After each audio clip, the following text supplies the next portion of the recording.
Empieza, por favor. Listo.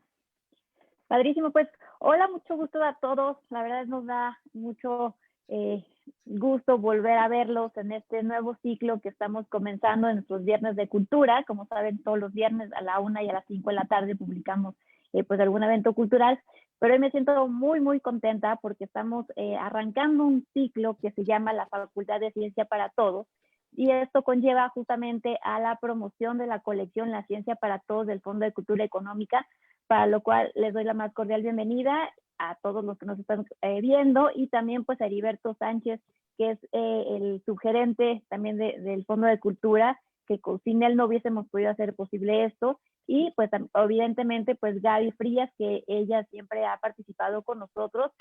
Ahorita viene en una modalidad de moderadora, ya no como participante. Muchas gracias, Gaby.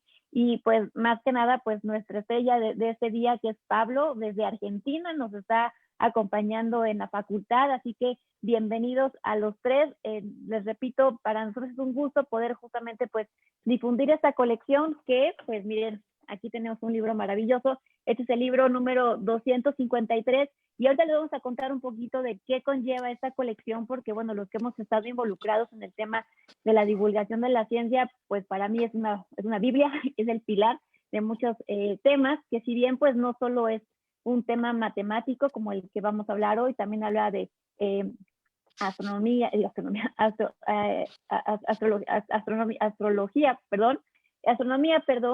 también nos lleva justo de las ciencias aplicadas, nos lleva a ciencias de la salud, en ecología, en matemáticas, ciencias del mar, y pues que sobre todo pues muchos de nosotros hemos conocido a esos profesores que han empezado esta colección desde hace más de 30 años. Y bueno, es una maravilla poder contar con ustedes dos, Pablo, Gaby, Heriberto, Jonathan en los controles. Y pues hoy día vamos a hablar justamente de este libro que se llama Del Cero al Infinito, un recorrido por el universo matemático. Como les repito, es el número 253. Y pues Pablo, justo, y no voy a entrar en muchos detalles, pero pues es una obra que habla justamente a través de la ciudad y los números, la filosofía, la literatura y la música.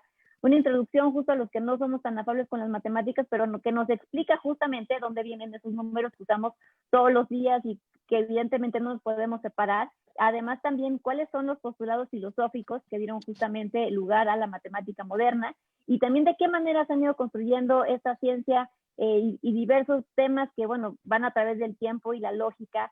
Así que pues digo, esto va a estar muy, muy padre, además de que pues arrancando por este ciclo, también vamos a tener la oportunidad de obsequiar algunos ejemplares de esta colección, así que a toda la audiencia que nos está escuchando y viendo, pues pongan mucha atención a cómo vamos a hacer la dinámica. Y pues, Heriberto, te cedo la palabra para que tú nos platiques. Justamente, digo, yo hablo muy conocida de la colección para todos, pero quizás sería padre que nos des una introducción de qué conlleva, y digo, por qué van 253 volúmenes de esto. Muchas gracias, Iris. Buena tarde a todos los que nos acompañan a través de esta transmisión.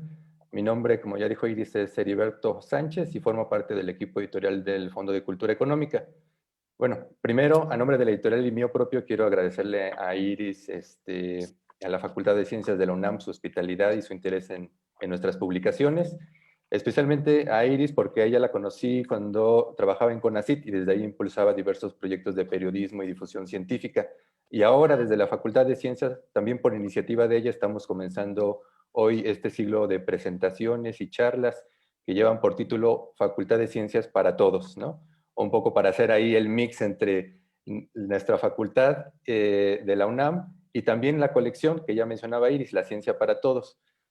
Pues efectivamente, La Ciencia para Todos es la colección de divulgación en español pues más grande, más exitosa, que comenzamos ya hace más de 35 años. De hecho, este 2021 ya cumple 35 años de vida y ya son más de 250 títulos publicados. El de Pablo, que estamos presentando el día de hoy, Del Cero al Infinito, es, como dijo Iris, por ejemplo, el número 253.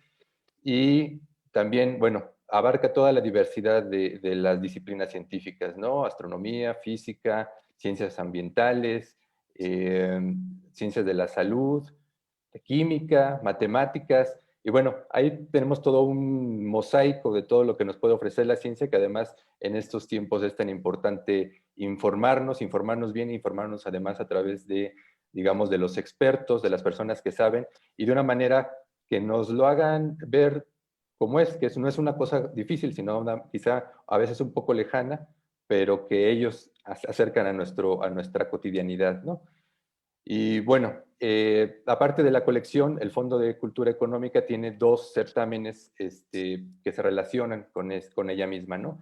El primero de ellos es el concurso Leamos la Ciencia para Todos, donde los estudiantes o incluso ahora cualquier persona que se acerque a la lectura de los libros de la colección puede redactar de acuerdo a su edad o a su perfil también un texto, ¿no? Puede ser un resumen, una reseña, un ensayo, eh, en el cual, digamos, plasme lo que ahí en cada uno de los títulos que leyó pudo haber sacado en su experiencia propia, ¿no? Estos trabajos que hace cada uno de los participantes, pues, son revisados y dictaminados por un grupo de autores también y de expertos en divulgación científica, y al final, pues hay, ya cuando hay el fallo del concurso, pues hay diversos premios, ¿no? Desde premios en efectivo, premios en libros, a veces también tenemos algunos premios especiales, por ejemplo, Veranos de la Ciencia en la Academia Mexicana de las Ciencias, en fin, que es toda una introducción al mundo de la ciencia a través de este concurso. Y por otra parte, tenemos también el Premio Internacional de Divulgación de la Ciencia, Ruy Pérez Tamayo. Este más bien está dirigido a todo aquel que quiere empezar o que ya hace divulgación científica, ¿no? Aquí la propuesta es que cada uno de los divulgadores, de los periodistas científicos, incluso de los fanáticos en ciencia, ¿por qué no? Puedan redactar un libro expresamente para la colección La Ciencia para Todos. Tanto el concurso como el premio, se abre la convocatoria de cada uno de ellos cada 2 años, y entonces cada participante tiene la oportunidad de prepararse muy bien, sobre todo en la redacción del libro que les comento para el premio, porque es una tarea ardua. Ya nos dirán ahorita tanto Pablo como Gabriela, que son 2 grandiosos divulgadores. Pues es difícil, pero es un mundo al que hay que entrarle para que se siga difundiendo la ciencia en todas partes, ¿no? Y bueno, finalmente pues quiero agradecer también tanto a Pablo como a Gabriela por haber aceptado hacer mancuerna en esta primera presentación de nuestro ciclo. Ya para finalizar mi participación, les voy a presentar brevemente a nuestro autor, a Pablo Amster. Él es profesor de matemáticas en la Universidad de Buenos Aires, investigador del Consejo Nacional de Investigaciones Científicas y Técnicas de Argentina. Pero es sobre todo, como ya dije, un gran divulgador de la ciencia y en particular de la matemática. Además del libro que presentamos hoy, Del Cero al Infinito, en el fondo también ha publicado otro par de libros. El primero de ellos, titulado Fragmentos de un discurso matemático, que es un libro que creo que se hermana muy bien con este otro, Del Cero al Infinito, ya nos contarán. Y otro que apareció en nuestra colección Breviarios, que escribió junto con Juan Pablo Pinasco, que se llama Teoría de Juegos, una introducción matemática a la toma de decisiones. Y bueno, por mi parte sería todo. Les doy la bienvenida a nombre otra vez del Fondo de Cultura Económica y los dejo en manos de Gabriela y Pablo. Muchas gracias. Pues primero que nada quiero agradecerles la invitación al Fondo de Cultura Económica, a la Facultad de Ciencias. Yo soy exalumna de la facultad, entonces es un placer como siempre estar aquí. Y bueno, justo este libro de Pablo, a quien yo no conocía, es un placer conocerlo hoy, me llevó de regreso a mi época de estudiante de la Facultad de Ciencias, cuando vi muchos de estos temas. Y por eso me gustó tanto el libro, porque hacía un buen rato que no leía sobre esto. Yo me he dedicado a hacer después literatura, filosofía, varias otras cosas y divulgación, pero me encantó leer sobre estos temas que son apasionantes. Pues les quiero decir que fue una muy grata sorpresa cuando empecé a leer el libro, y lo primero que encontré fue que el libro tiene un prólogo de Guillermo Martínez. Yo no sé si ustedes ubican a Guillermo Martínez, pero yo soy fan de él. Es un escritor matemático, es novelista y matemático, y ha escrito libros como Los Crímenes de Oxford, y el último libro que yo leí de él, Los Crímenes de Alicia. Entonces hace un prólogo muy bonito, y entre otras cosas nos cuenta que Pablo usa un orden lógico más que cronológico para hablarnos de los números. Es decir, empieza desde el mismísimo cero. Como decía el gran matemático Carl Friedrich Gauss, la matemática es la reina de las ciencias y este libro le hace justicia al tema, porque además no solo habla de las matemáticas, sino de sus relaciones con una serie de hechos históricos, de literatura, de música y de películas. Es como una especie de Aleph de Borges, este libro. No sé si ustedes han leído el Aleph de Borges. Es un cuento que se publicó en un libro con el mismo nombre. Y bueno, en él hay un narrador que se encuentra una esfera tornasolada de inconcebible fulgor, donde está todo el inconcebible universo. El narrador dice que, por ejemplo, en esa esfera ve el populoso mar, ve el alba, ve la tarde, ve las muchedumbres de América, ve a un reloj de arena, todos los relojes de arena, una mujer hermosa que nunca olvidará. Y bueno, este libro, yo les puedo decir que, como el mismo autor dice, vi la parte interior de la matemática hacia el centro, vi un pequeño círculo tornasolado, vi los números naturales, vi los enteros, vi los racionales y los irracionales, vi el infinito numerable y vi una infinidad de infinitos no numerables. Fíjense qué interesante y ahorita vamos a seguir comentando sobre eso. Entonces, como les dije, el libro de Pablo empieza con la construcción del cero, después los números naturales, los enteros, los racionales e irracionales, para después abordar uno de los temas más emocionantes de las matemáticas, el infinito. Cuando yo era estudiante de la Facultad de Ciencias y tomé la clase de teoría de conjuntos, un día el profesor vino con esta noticia que no podíamos creer. No solo había más de un tamaño de infinito, sino muchos, de hecho una cantidad infinita de infinitos no numerables. Y eso a mí me dejó sin dormir varios días y hasta la fecha es una cosa que me impacta increíblemente. Y esto es algo que Pablo nos cuenta en su libro de una manera maravillosa y muy accesible. Pues es un tema de gran complejidad y además nos cuenta, entre otras cosas, de los hallazgos de George Cantor, de Kurt Gödel sobre el infinito. Más adelante, Pablo habla de varios temas interesantes de las matemáticas, por ejemplo, de las paradojas de Bertrand Russell, de la famosa historia de Aquiles y la tortuga, que ha puesto en problemas a filósofos y a matemáticos por igual. El último teorema de Fermat, que menciona en algún momento. Para los que no saben esta historia, pues Fermat no publicó la prueba de su último teorema porque él decía que no cabía en la orilla del libro que estaba leyendo. Y esa prueba, que sonaba muy inocente en su momento, llevó muchísimos años hasta que en los años 90 un inglés la aprobara finalmente. Andrew Weil. Bueno, Pablo también habla sobre criptografía, que es una cosa padrísima de matemáticas, los códigos secretos y aquellos quienes los descifran. En particular, nos cuenta la historia pequeña, de manera breve, de Alan Turing, quien fue decisivo para el curso que tomó la Segunda Guerra Mundial. Pablo introduce este tema de una manera muy interesante, platicándonos sobre la película Enigma y sobre el famoso test de Turing, que plantea la posibilidad de que una máquina pueda engañar a un ser humano. En esta sección, Pablo también nos cuenta sobre la maravillosa historia de Leon Alberti, quien era un verdadero león encriptando mensajes, como dice él mismo, y para hacerlo usaba un ingenioso mecanismo conocido como el disco de Alberti, pues eran unos discos que se movían con letras. De eso, si quieren saber más, pueden leer el libro. Algo que disfruté mucho del libro de Pablo es que es muy accesible. Siendo yo matemática, claramente entendía muchas de las cosas, pero creo que también sería un libro interesante para gente de muchas áreas, por ejemplo, escritores, artistas, filósofos y desde luego gente de todas las áreas de la ciencia. Otra cosa que me encantó del libro es que está lleno de toques de humor y de puntadas interesantes. Por ejemplo, nos dice que es importante conocer la teoría de los números transfinitos, porque imagínense esta situación, ¿qué tal si algún día alguien nos dice que nos ama hasta el infinito? Y en ese caso, uno no debe ponerse feliz inmediatamente. Debe preguntar primero, ¿qué infinito? Si a uno le dicen que, si esa persona nos dice que nos ama tanto como al F0, que es el infinito más pequeño, yo creo que es hora de cambiar novio o novia.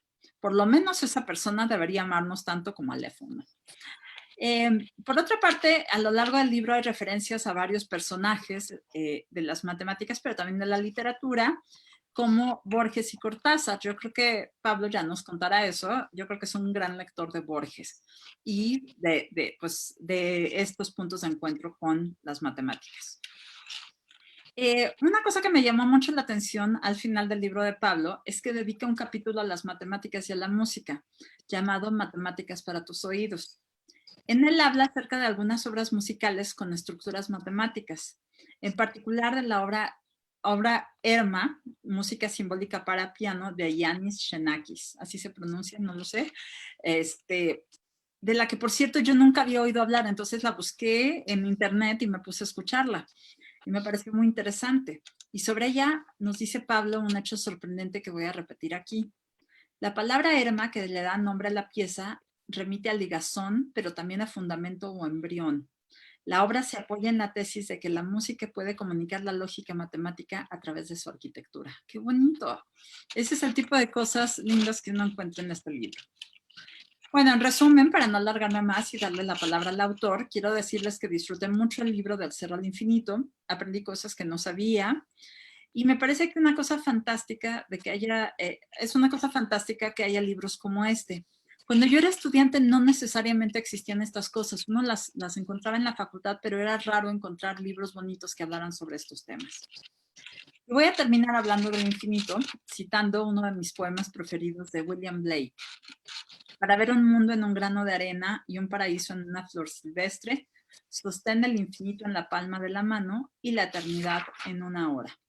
Y si ustedes quieren, como Blake, sostener el infinito en una mano y mantenerlo en su memoria, los invito a que lean este libro. Muchas gracias y felicidades a Pablo por un libro tan lindo. Adelante, te doy la palabra. Bueno, muy bien.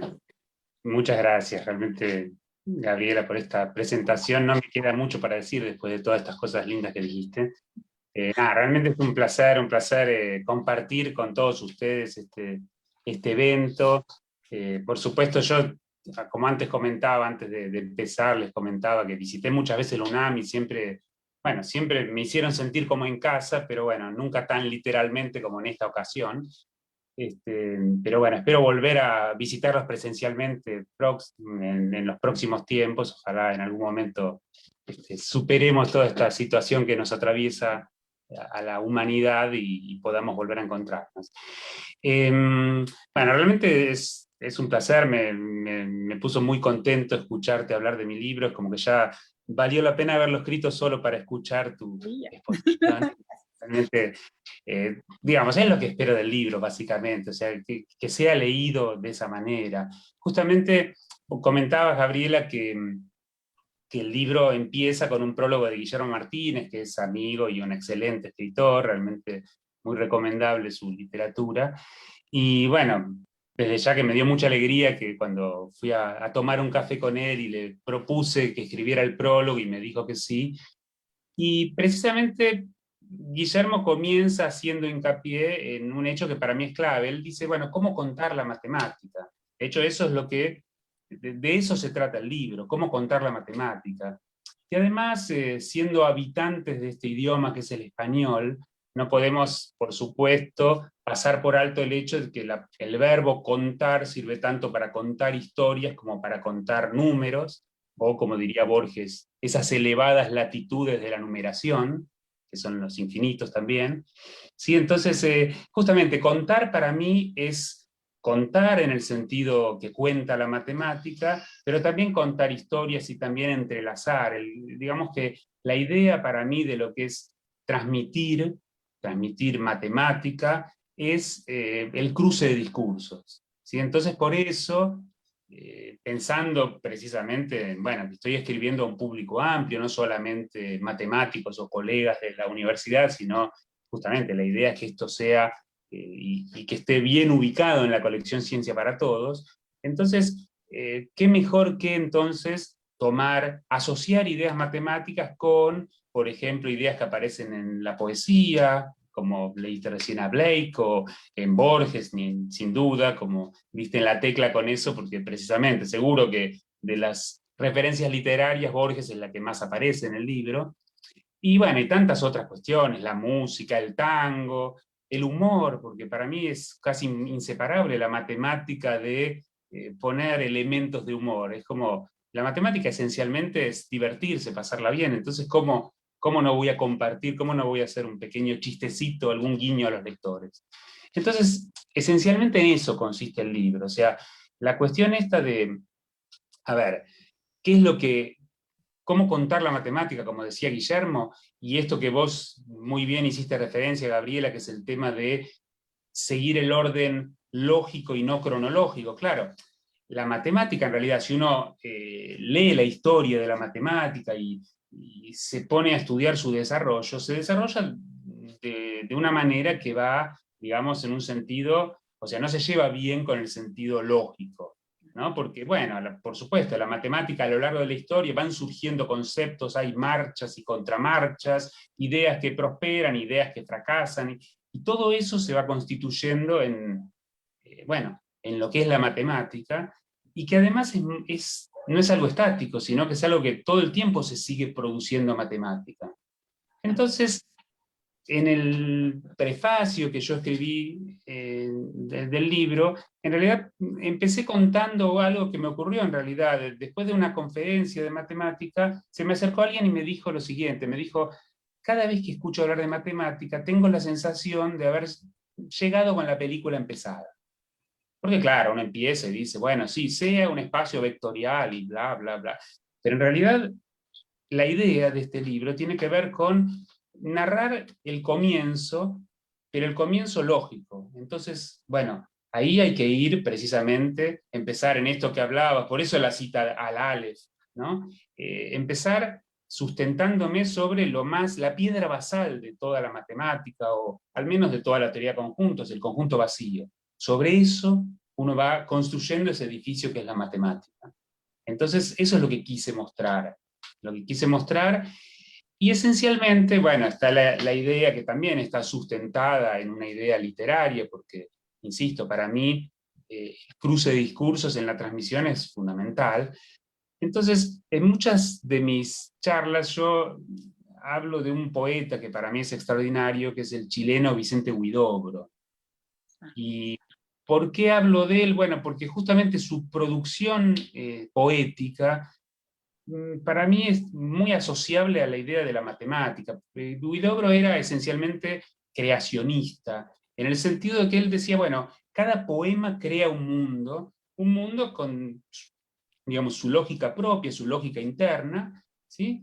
Y entonces, a ver, ¿qué más parecido a esa idea que lo que es la matemática como un todo? Porque la matemática en realidad, a ver, la matemática crea su propio objeto de estudio, o sea, no estudia una realidad exterior, sino que en realidad crea universos, y cada universo que crea tiene precisamente esa lógica propia, o sea, lo único que uno necesita es consistencia, digamos, ¿no? Como que, bueno, por supuesto que no haya axiomas contradictorios, pero luego, en realidad, en la propia matemática puede haber teorías que entre sí confronten o entre sí sean contradictorias. Así como hay una geometría euclidiana, que es la que aprendemos en la escuela, también hay geometrías no euclidianas. Y no es que una es más válida que la otra. Y tampoco sabemos los matemáticos si alguna es más verdadera que la otra. ¿Sí? Tal vez en alguna revelación divina podamos saberlo, pero en el fondo, para el matemático es tan válida una como la otra. ¿Sí? Entonces, esa es la gran potencia del discurso matemático, la posibilidad de crear universos. Entonces, por eso es la referencia a Huidobro. Y en este caso no quise privarme del placer, en realidad, porque ese poema de Huidobro es el arte poética, donde él, digamos, expresa esta postura ante la poesía, y termina diciendo el poeta es un pequeño dios, justamente por esa capacidad de crear mundos, que, como dije, para mí es muy comparable a la matemática, ¿no? Pero además de eso, en el prólogo yo también cito el comienzo de ese poema, porque creo que resume muy bien la intención del libro. El poema comienza diciendo que el verso sea la puerta, sea la llave que abre 1000 puertas. ¿Sí? Y bueno, justamente esa es la idea. Por supuesto que la matemática para mí es una llave que abre 1000, infinitas puertas, por decirlo más propiamente, pero no solo eso, sino que, bueno, por supuesto que en el libro no puedo dar cuenta de toda la matemática, y no puedo tampoco pretender que el libro sea la llave, pero sí al menos que ese libro abra algunas de esas puertas, enseñe lo que hay atrás de algunas de esas puertas. Es un poco la intención. Por eso mi paseo por algunos temas, temas que fui eligiendo, que me gustan particularmente, como vos mencionabas, la criptografía, también algo de la teoría de juegos, la música, cómo la matemática interviene en todos esos discursos, atraviesa todos esos discursos. ¿Sí? Entonces, acá lo tengo el poema, me voy a tomar un minuto más para leerlo, porque es realmente maravilloso. Que el verso sea como una llave que abra 1000 puertas. Una hoja cae, algo pasa volando. Cuando miren los ojos, creado sea, y el alma del oyente quede temblando. Inventa mundos nuevos y cuida tu palabra. El adjetivo, cuando no da vida, mata. Estamos en el ciclo de los nervios. El músculo cuelga, como recuerdo en los museos. Mas no por eso tenemos menos fuerza. El vigor verdadero reside en la cabeza. ¿Por qué cantáis la rosa, oh poetas? Hacedla florecer en el poema. Solo para nosotros viven todas las cosas bajo el sol. El poeta es un pequeño dios. Qué bonito. Bueno. Está encantador. ¿Cuándo hubiéramos pensado en la Facultad de Ciencias que íbamos a tener una plática sobre matemáticas y poesía? Hace algunos años era algo que no se hacía y ahora hemos encontrado el punto de diálogo entre muchas disciplinas interesantes. Pablo, antes de seguir, quiero hacer un anuncio rápido, un paréntesis. Tenemos libros de regalo. Entonces, ahorita seguiremos con la discusión, pero quiero pedirles que nos manden sus preguntas y además vamos a escoger las tres mejores preguntas, Pablo y yo, y vamos a regalar libros. Y los ganadores, ahorita les vamos a indicar a qué cuenta de internet de correo electrónico tienen que mandar sus preguntas.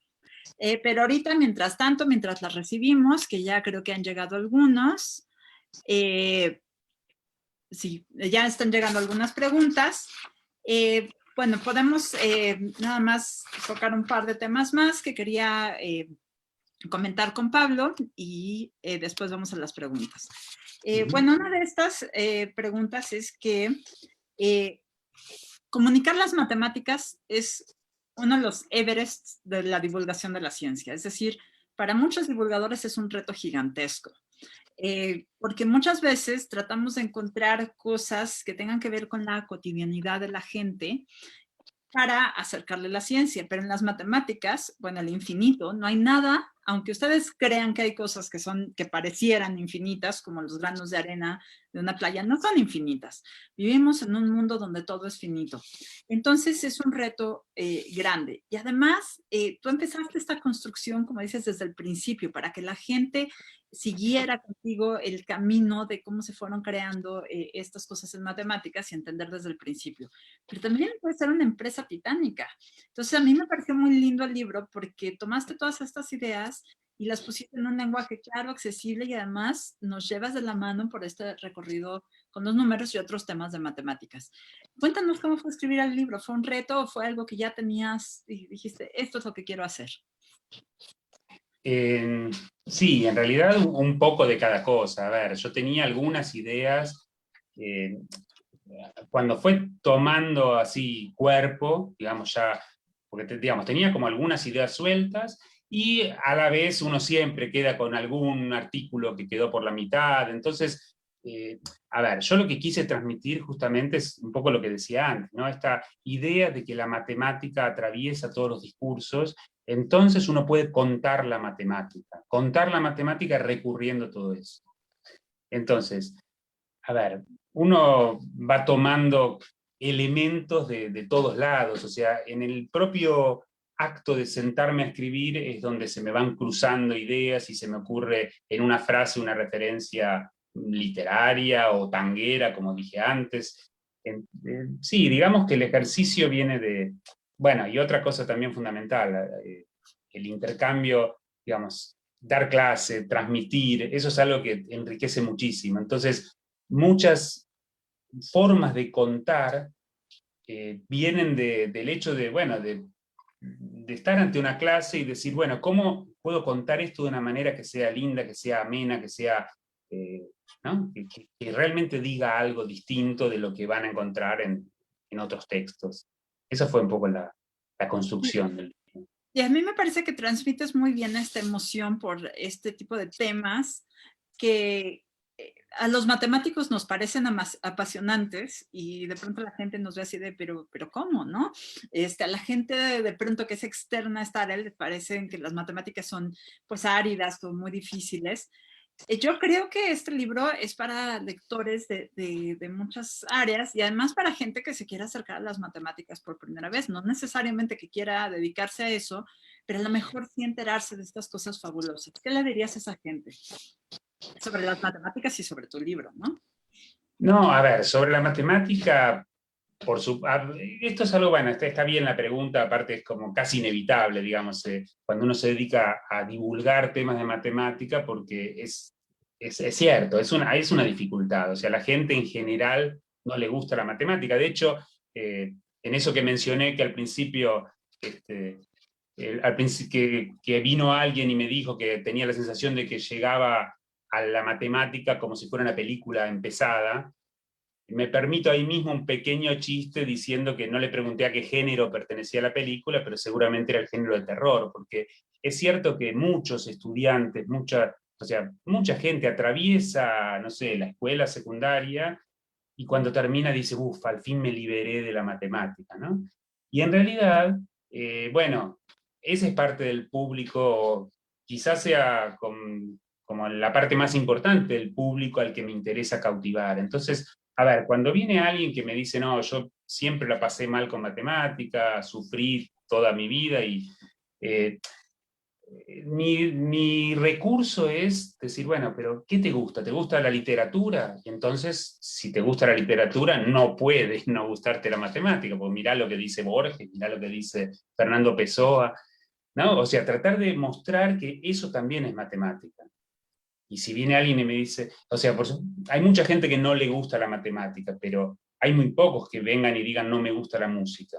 Y si te gusta la música, en el fondo, cuando haces música estás haciendo matemática. Entonces, tratar de mostrar cómo uno en realidad, en cualquier discurso, en cualquier lenguaje, en cualquier estructura, atrás de eso hay matemática, ¿no? Pues, claro que sí, estoy absolutamente de acuerdo contigo. Mira, hay varias felicitaciones para ti. Yarla Galvez, que es mi amiga desde la preparatoria, saludos Yarla, dice que con este recorrido por el libro, sin duda leerá el libro del infinito y ella es química y le apasiona la ciencia. Oscar Juárez dice que te vio en un video donde dijiste que el cálculo es la rama de las matemáticas que estudia el cambio.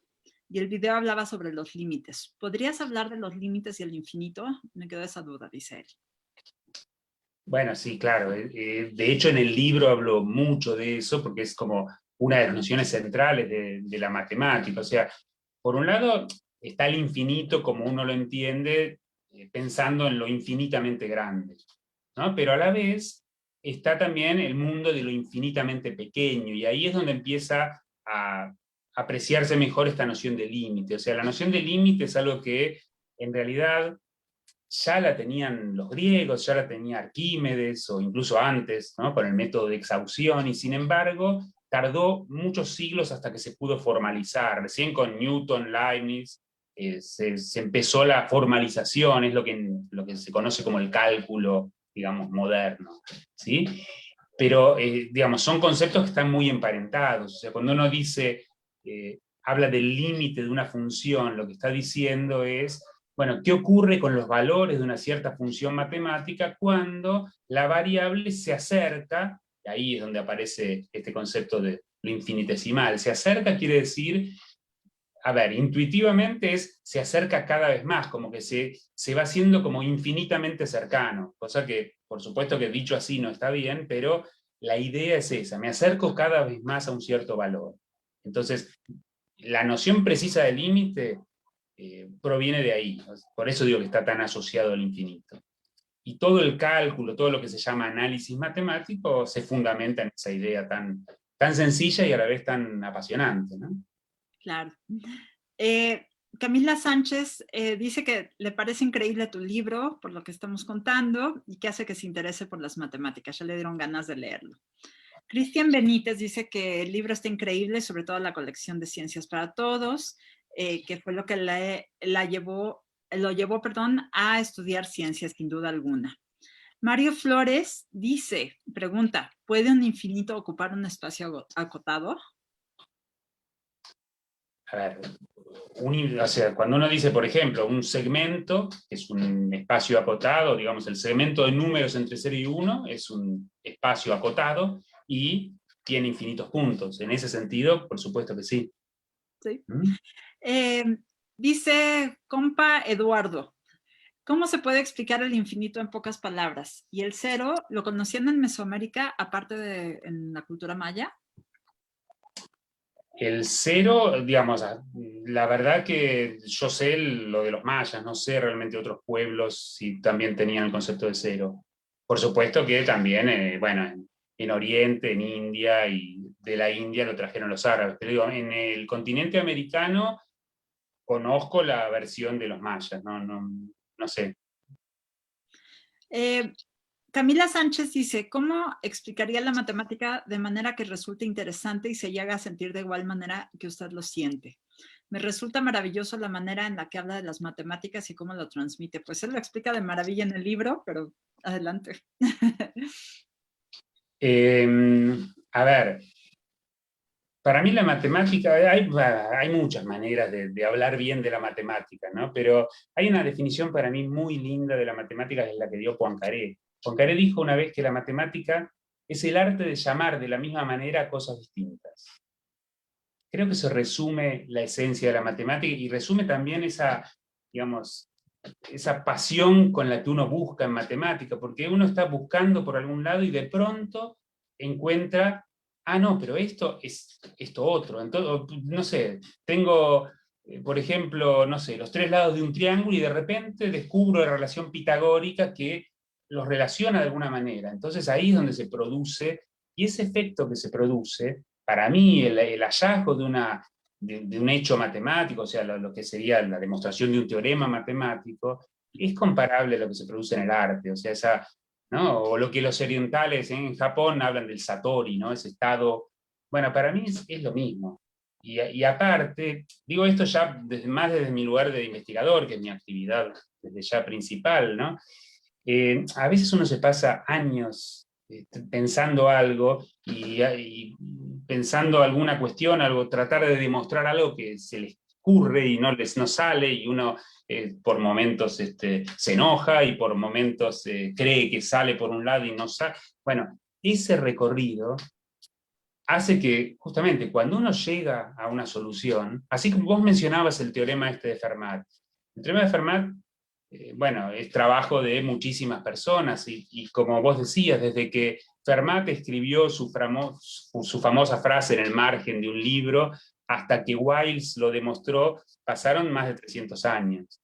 Entonces, bueno, ¿cómo no sentir algo apasionante? ¿Cómo no emocionarse ante algo así? Sí, yo me imagino que te acuerdas cuando lo anunciaron.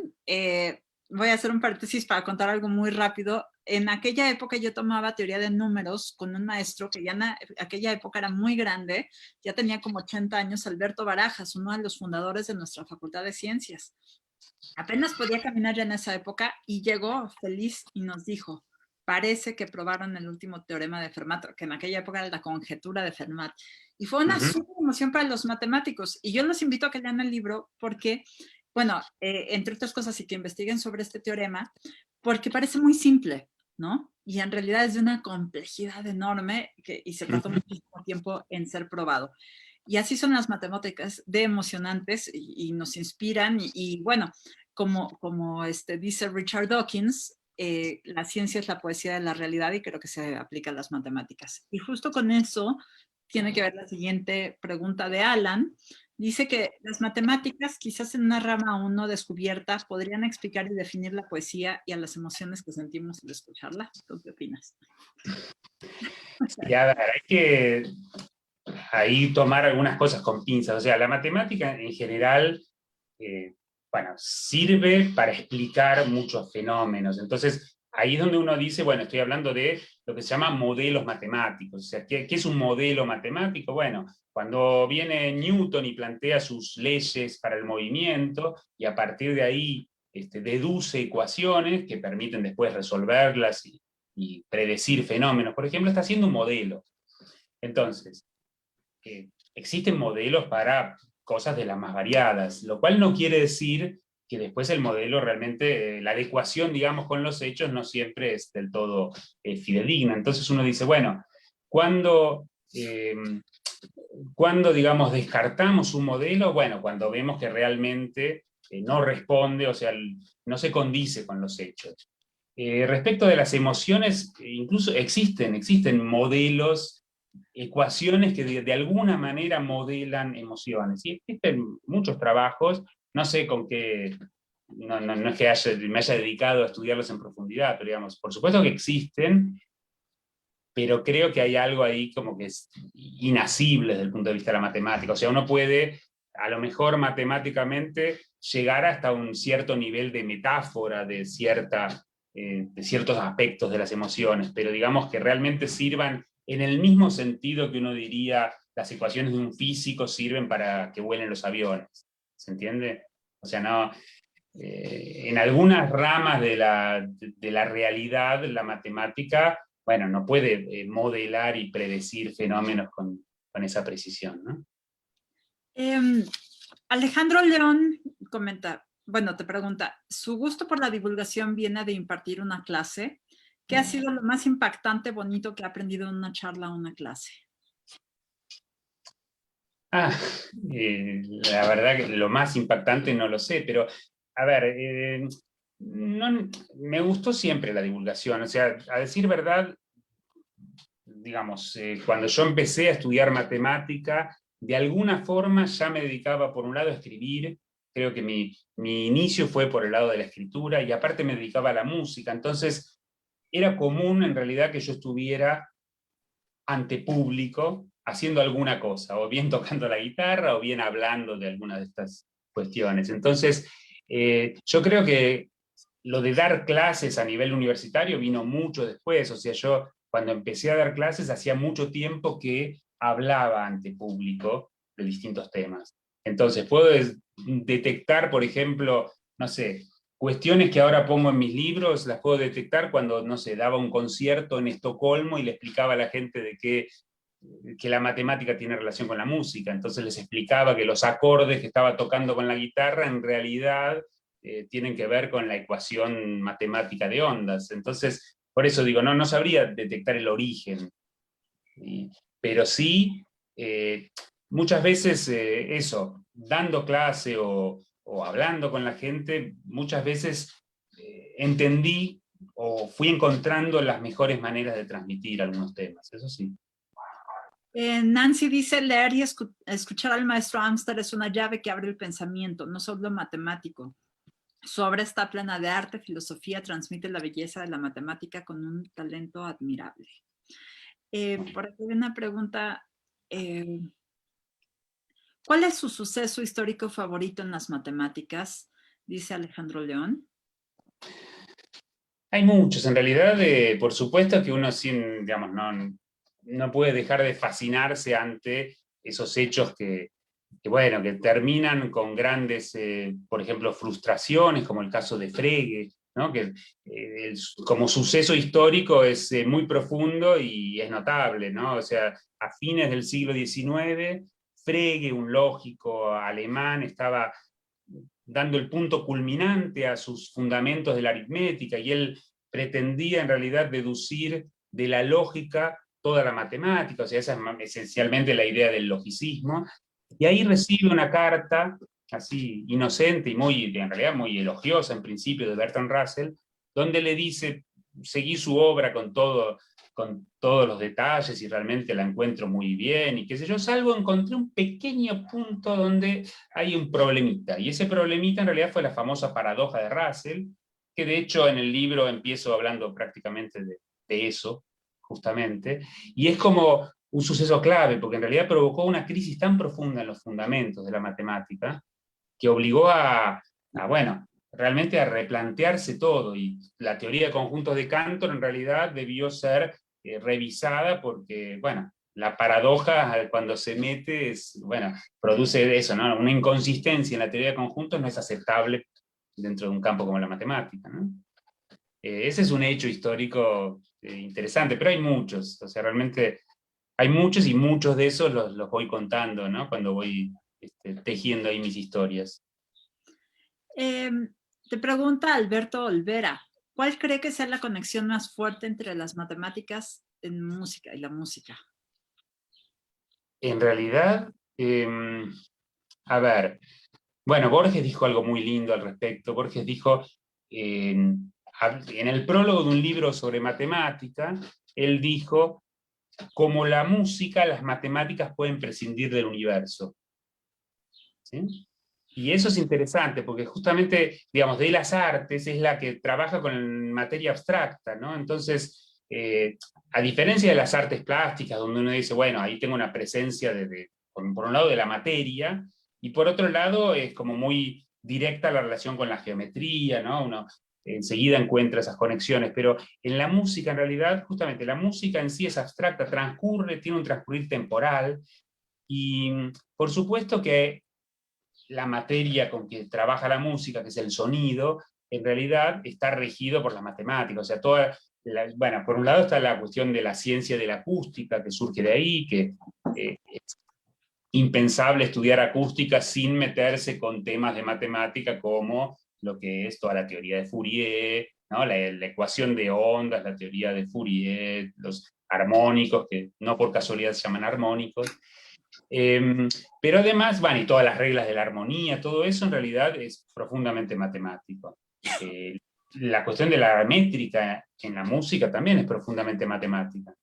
Pero además, y en esto en realidad es que dedico ese último capítulo del libro, no tanto a los aspectos que tienen que ver con la acústica o con la música en tanto, como dicen algunos, matemática aplicada, sino con cómo usan los compositores ideas matemáticas.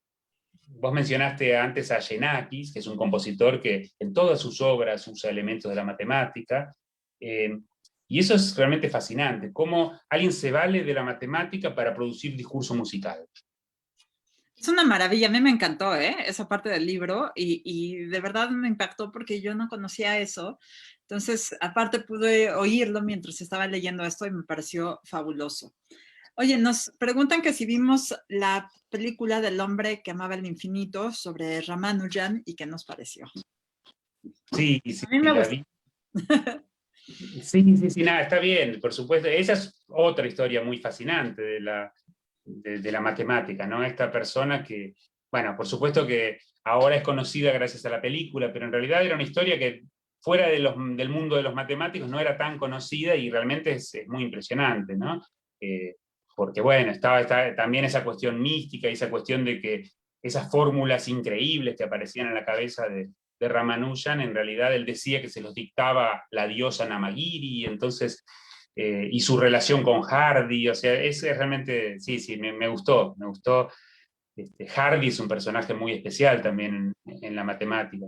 En el libro cuento una anécdota muy linda de Hardy cuando él decía que estaba por embarcarse, no me acuerdo, creo que de Dinamarca a Alemania, y el mar estaba muy embravecido, entonces lo que hizo justamente para, digamos, afrontar ese peligro fue antes enviar una carta, no me acuerdo a quién, diciendo que había resuelto, que había, digamos, logrado demostrar la hipótesis de Riemann, que es un problema muy famoso que todavía no está resuelto. Entonces él decía eso, que justamente si el barco se hundía y él se moría, iba a pasar a la historia como que había resuelto el problema, entonces como que Dios no iba a permitir que eso ocurriera, entonces esa era su manera de estar a salvo del naufragio. Es que esa historia es fascinante por donde la veas y es uno de los capítulos pues como más interesantes de la historia de las matemáticas. A mí me encanta. Otra pregunta, dice Roger Penrose, que es un matemático muy importante, dijo en una entrevista, a veces envidio a los artistas a los que escriben una novela que puede ser única, que nadie más escribirá. Mientras que en la física piensas que si Einstein no hubiera planteado la relatividad general, alguien más lo habría hecho, seguramente. ¿Qué opinión te merece esta idea? Bueno, sí, eso, a ver, tiene como trasfondo el debate filosófico y hay varias corrientes filosóficas en la matemática, ¿no? Y esta cuestión, o sea, uno puede ser platónico o puede ser formalista y su manera de entender la matemática va a ser completamente distinta. ¿no? Y un poco, digamos, ahí uno puede precisamente hacer referencia a una frase muy famosa y muy simpática que dice lo siguiente: en realidad el matemático típico es platónico los días de semana y formalista los domingos. Porque, a ver, ¿qué quiero decir con esto y por qué esto tiene que ver con la frase de Penrose?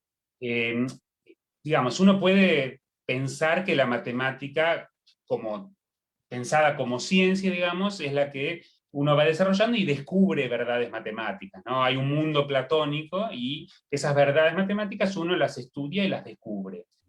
En cambio, hay quienes piensan que la matemática es pura invención. En ese sentido, la frase de Penrose ahí sí quedaría ya más desubicada, porque, a ver, yo lo que entiendo es lo siguiente: el físico confronta contra un mundo, y por eso decía, o sea, si alguien quiere hacer una teoría que explique ciertos fenómenos del mundo, si esa teoría después no se adecua bien a los fenómenos, no va a servir. Entonces uno dice, bueno, en el fondo lo que los físicos están diciendo es que Einstein desarrolló esa teoría de la relatividad porque el mundo es así. Entonces, por eso alguien más lo hubiera hecho. Bueno, no estoy tan convencido. Pero en matemática es diferente, porque en matemática yo pienso que está muy cerca del arte, o sea, tiene como los dos aspectos, ¿no? Por supuesto que hay muchos temas en matemática que uno diría, bueno, si no lo hubiera hecho tal, seguro que alguien más lo habría hecho. Y hay temas en matemática que de pronto lo hacen dos personas al mismo tiempo sin conocerse una con la otra, porque claro, hay como maneras naturales de llegar a algo. Pero hay ciertos aspectos de la matemática que hay como pensamientos únicos, y en eso para mí se asocia mucho a la creación artística, ¿no? Claro. Oye, aquí tienes otra pregunta de Marco Balsarini, que dice que eres su codirector de tesis de doctorado. Sí, sí. Y te dice esto: tenemos por cierto que la paradoja es una amenaza para la consistencia de una teoría. Ya sabemos lo que le pasó a Frege con la paradoja de Russell. El asunto es que luego de eso vino una serie interminable de intentos por axiomatizar cada vez más la teoría de conjuntos. Me parece que esta carrera es infinita, precisamente demuestra una dificultad, esa que la paradoja de Zenón señala muy bien. Jamás un elemento llegará a alcanzar a otro. ¿Habrá algo que siempre resta?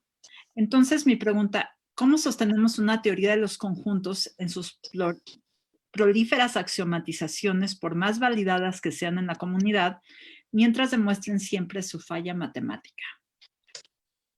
Bueno, eso de vuelta nos pone ante lo fascinante que es la matemática, y precisamente sus limitaciones hacen que sea tan fascinante. O sea, en realidad no hay una teoría de conjuntos acabada. Digamos, a ver, el debate y esto que mencioné de la crisis de los fundamentos terminó, digamos, principios del siglo XX, durante algunas décadas, pero después vino Gödel y bueno, ya como que la discusión cambió de eje, digamos.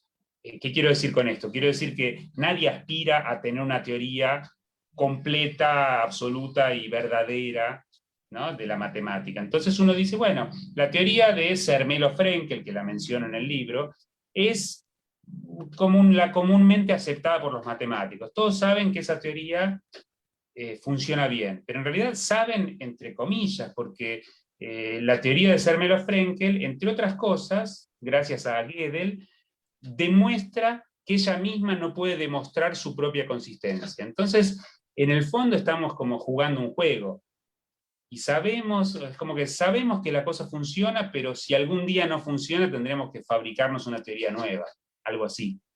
Pero sí, o sea, quienes trabajan en teoría de conjuntos, y por supuesto que reemplazan, en lugar de los axiomas de teoría de Zermelo-Fraenkel, ponen otros axiomas, y que, por ejemplo, hay una cuestión que se planteó el propio Cantor y no pudo resolver, pobre Cantor, porque en realidad era un indecidible de la matemática. No se puede demostrar que es verdadera y no se puede demostrar que es falsa. Entonces, claro, viene quien dice, bueno, ¿qué pasa si la agrego como axioma? A ver qué me queda, qué teoría de conjuntos me queda. Y viene otro y dice, bueno, ¿qué pasa si agrego su negación como axioma? Me queda una teoría distinta. Bueno, no hay una teoría verdadera. Nancy Krasnish dice, Alain Badiou afirma que la ontología es la matemática y es una manera no religiosa o metafísica de hablar del absoluto. ¿Podría decir algo sobre esto? Digamos, si tienen algunas 3, 4 horitas más para seguir conversando, podemos hablar del tema. Nada, en realidad, a ver, digamos, la matemática como discurso, por supuesto que Badiou toma muchas ideas de la matemática, sin duda, pero en sí, digamos, la ontología como tal es parte de la filosofía, se vale de la lógica y la matemática, pero digamos que la matemática, digamos, por sí sola no es que está preocupada por esos problemas, ¿no? O sea, hay un lógico que a mí me gusta mucho, que se llama Quine, que precisamente trabaja mucho estas cuestiones, ¿no? Y cuando uno dice, bueno, cuando uno se pregunta acerca de lo que hay, bueno, en realidad hay una parte que corresponde responder a la lógica, pero hay una parte que nos excede. Entonces, con la matemática no vamos a demostrar que hay cosas. Con la matemática vamos a, bueno, desarrollar un lenguaje, o sea, definimos un alfabeto, ponemos ciertas reglas de juego y producimos discurso a partir de eso. Esa es la matemática. Oye, Pablo, ya tenemos poco tiempo y tenemos que elegir a los ganadores de tus libros. Entonces, si quieres ver en el chat, tenemos que elegir a, no sé, o las preguntas que más te gustaron para elegir a los ganadores. Ya se terminan las preguntas o comentarios, pero tenemos que elegir a 3 ganadores y estos ganadores tendrán que escribir al correo hsanchez@fondodecultura.com para que les hagan llegar sus libros. Entonces, ¿tú qué opinas? ¿Qué preguntas son las ganadoras? No, a ver, me parece un poco difícil esta.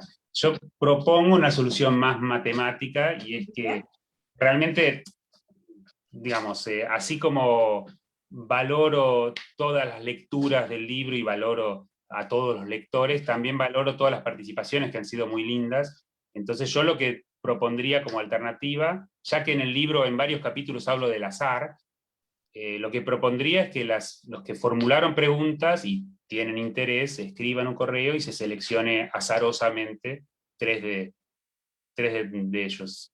¿No? Muy bien. Esa es mi solución matemática. ¿Sí? Pondremos en problemas a Heriberto. Bueno, va. Pues entonces escriban todos a la dirección de correo electrónico hsanchez@fondodeculturaeconómica.com. Lo repito, hsanchez@fondodeculturaeconómica.com. Entonces, pues escriban todos sus correos y entonces azarosamente se elegirá a los 3 ganadores y entonces ellos van a tener la fortuna de poder leer este libro, que de verdad les recomiendo mucho. Pues ya vieron ahorita que nos ha dado para platicar de muchísimos temas interesantes. Ha sido un gozo para mí leerlo y compartirlo con ustedes y además platicar con el autor, qué maravilla. Uno no siempre Voy a tiene... poner una regla más al concurso. Adelante. Y la regla que voy a poner es que en su correo digan cuál fue su pregunta. Esa me parece muy buena variante. Entonces, bueno, pues quiero agradecer muchísimo a Pablo, de verdad ha sido un placer conocerte. Voy a buscar tus otros libros porque sé que tienes más para seguir platicando sobre estos temas. Y bueno, a Iris, ya al Fondo de Cultura Económica, de verdad, muchas gracias. Es un placer para mí estar aquí, estar en estos espacios que abren de discusión tan enriquecedora. Y bueno, será un placer siempre estar con ustedes. Iris, te cedo la palabra y muchas gracias. Así es, Gaby, gracias, Pablo. Pues la verdad es que evidentemente Heriberto anda también por ahí, que bueno, es un gusto, la verdad, y pues de verdad, léanlo, porque así como está este libro, hay muchísimos más de la colección donde se pueden comprender, y qué mejor dinámica, Pablo, seleccionaste para que se lleven este libro. Así que los que están en la conferencia, solo vamos a hacer este ejercicio el día de hoy, Así que los correos tienen que ser enviados el día de hoy hasta las 12 de la noche, Heriberto, para que puedas ayudarnos a estar pendiente con tu correo, y pues ya a través del Fondo de Cultura Económica se les notificará pues quién recibió.